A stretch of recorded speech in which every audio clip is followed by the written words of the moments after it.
Bismillahirrahmanirrahim. Assalamualaikum warahmatullahi wabarakatuh. Salam sejahtera untuk kita semua. Alhamdulillahirrabbilalamin. Hari ini kita masih dijumpakan kembali dalam kegiatan perkuliahan secara daring. Pada hari ini kita jumpa pada mata kuliah bermain dan belajar untuk anak usia dini. Tema perbincangan kita hari ini yaitu konsep dasar permainan tradisional dalam pendidikan anak usia dini. Kita ketahui bersama bahwa permainan tradisional merupakan sebuah konsep bermain yang secara langsung dilakukan dan berkomunikasi dengan alam. Kegiatan bermain tersebut bisa dilakukan oleh siapa saja, kapanpun, dimanapun, digantungkan pada kondisi alam sekitar hidup anak-anak, tidak memiliki batasan apapun. Konsep-konsepnya pun bisa dilakukan sedemikian rupa, disederhanakan, dirumitkan pun itu bisa. Itulah permainan tradisional yang dimaksud dalam perbincangan kita di hari ini. Beberapa nilai mungkin yang terkandung dalam permainan tradisional yaitu bahwa permainan tradisional anak akan selalu melahirkan nuansa sukacita dalam setiap kegiatan bermain, terutama permainan tradisional.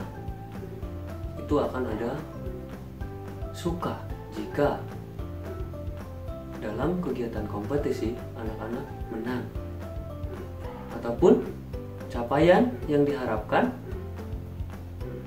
tercapai oleh mereka. Adapun citanya mungkin anak-anak ketika menerima kekalahan ketika bermain kompetisi, itu merupakan pelatihan emosional anak. Kegiatan permainan tradisional yang mengandung nuansa suka dan cita sangat memberikan efek edukasi bagi mereka. Setelah bermain, anak-anak akan banyak sekali nilai-nilai yang tertanam pada dirinya. Nah, kemudian bahwa permainan dilakukan secara bersama-sama. Permainan tradisional cenderung secara dominan dilakukan secara kelompok. Dengan kondisi bermain secara kelompok, maka anak-anak pun akan mengandung nilai-nilai kompetisi, akan melakukan persaingan secara sehat tentunya. Disinilah kegiatan-kegiatan bermain yang melatih kompetisi secara sehat bagi mereka. Kompetisi secara sehat, yakni permainan tradisional ya cenderung memiliki aturan-aturan juga. Aturan tersebutlah yang akan menjadi acuan-acuan bagi mereka dalam melakukan segala sesuatu dalam bermain. Ataupun ada beberapa kegiatan mungkin yang tidak terlalu banyak aturan-aturan dalam kegiatan bermain dalam permainan tradisional. Namun pada dasarnya banyak hal-hal yang bisa kita kondisikan untuk memicu supaya emosi, supaya sosial, supaya kognitif, bahasa dan sebagainya, bahkan fisik motorik itu terjadi stimulasi dalam kegiatan permainan tradisional ini. Berikutnya, keterampilan anak senantiasa terasah dari kegiatan bermain itu, dan anak akan terkondisi ataupun anak akan terstimulasi untuk mampu membuat alat permainan tradisional dari alam secara langsung oleh mereka tanpa harus dibuatkan oleh orang dewasa. Karena kita sendiri yang mungkin mengalami masa kanak-kanak itu, kita melakukan kegiatan-kegiatan bermain di alam tanpa adanya pembimbingan dari orang dewasa.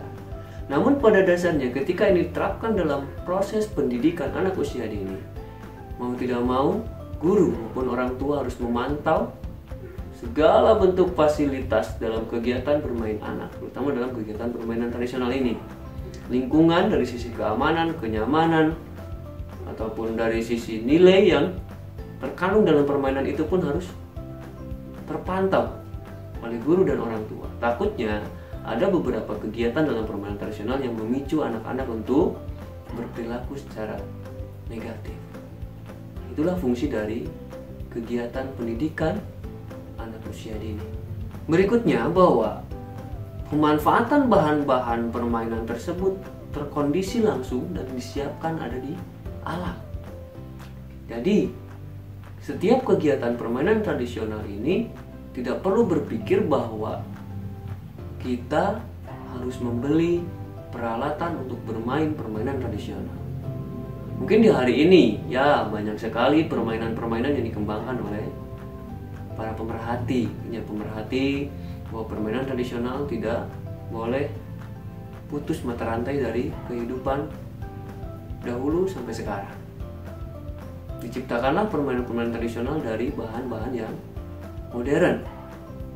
Misalnya permainan congklak banyak di toko-toko terbuat dari bahan plastik, dan itu sudah dibuat sedemikian rupa oleh desainer-desainer dari pabrikan. Pada dasarnya alam pun sebetulnya sudah menyiapkan hal tersebut. Jika bahan untuk lubang-lubang yang ada di congklak kita siapkan di alam, dan alam sudah menyiapkan seperti apa, kita cukup melubangi tanah, kemudian menyiapkan di lubang tersebut sejumlah aturan dari permainan tersebut. Biji-biji yang digunakan dalam kegiatan permainan congklak pun bisa kita gunakan kerikil-kerikil yang ada di alam. Tidak harus selalu kita menggunakan biji-biji yang diciptakan ataupun yang harus dijual gitu kan ya, ataupun kita harus beli. Bisa juga kita menggunakan biji-bijian dari alam. Misalnya biji kelengkeng, kelengkeng itu bijinya kecil-kecil yang bisa kita gunakan, ataupun kalau supaya lebih besar ada biji salak ataupun apapun itu yang bisa kita manfaatkan untuk permainan tradisional tersebut. Dan dari permainan-permainan yang lainnya pun itu banyak sekali stimulasi-stimulasi yang dapat memberikan kontribusi secara positif untuk perkembangan anak usia dini. Kemudian, hubungan yang sedemikian eratnya dalam kegiatan permainan tradisional ini yaitu dari tadi permainan yang cenderung dilakukan secara kelompok. Dalam permainan tersebut dapat melahirkan penghayatan terhadap kenyataan hidup manusia. Bahwa pada hakikatnya manusia adalah makhluk sosial.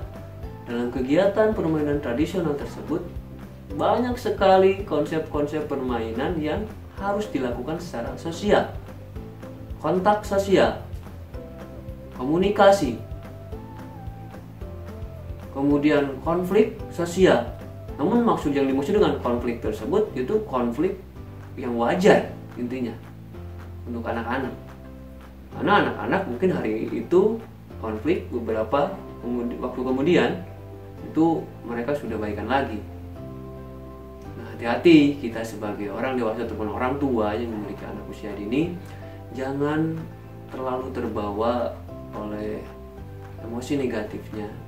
Ketika ada anak-anak terjadi perselisihan, orang tuanya pun jadi terbawa, antara orang tua dengan orang tua menjadi terjadi perselisihan juga.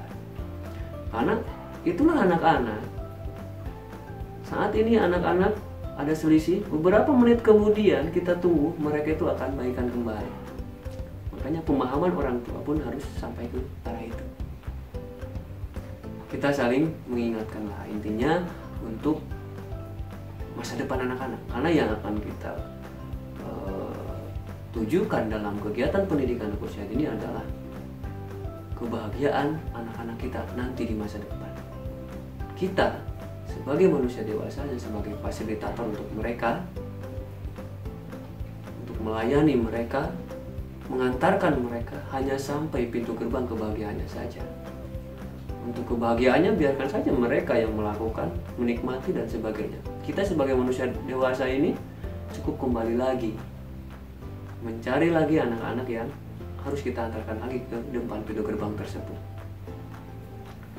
Nah, dari permainan tradisional ini, ketika kita konsep sedemikian rupa, maka itulah yang dimaksud dari stimulasi, nilai-nilai edukasi, dan sebagainya. Selain itu, dalam permainan tradisional juga anak-anak akan mengenal